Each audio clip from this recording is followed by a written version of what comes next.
We've got some difficult days ahead. But it really doesn't matter with me now, because I've been to the mountaintop. I don't mind.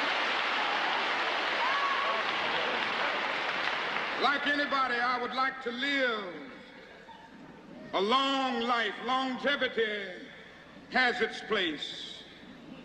But I'm not concerned about that now. I just want to do God's will. And he's allowed me to go up to the mountain. And I've looked over and I've seen the promised land. I may not get there with you, but I want you to know tonight that we as a people will get to the promised land.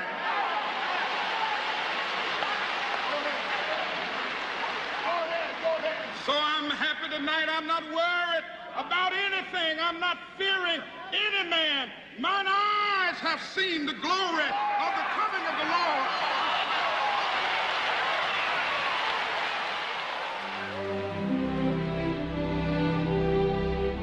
Fourscore and 7 years ago, our fathers brought forth on this continent a new nation, conceived in liberty and dedicated to the proposition that all men are created equal.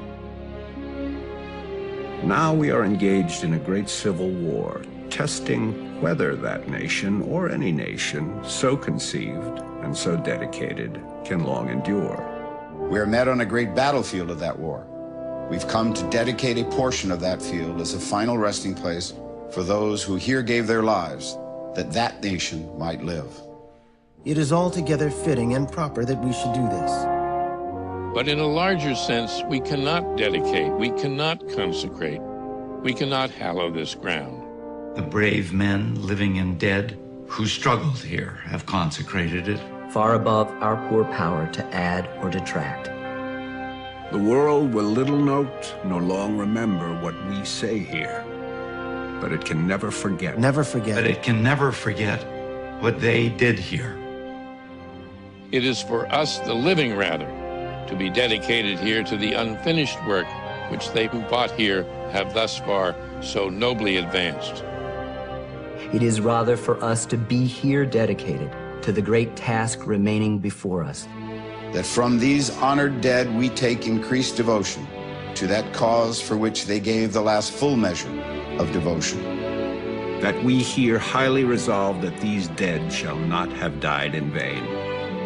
That this nation, under God, shall have a new birth of freedom. Freedom. And that government of the people, by the people, for the people, shall not perish from the earth.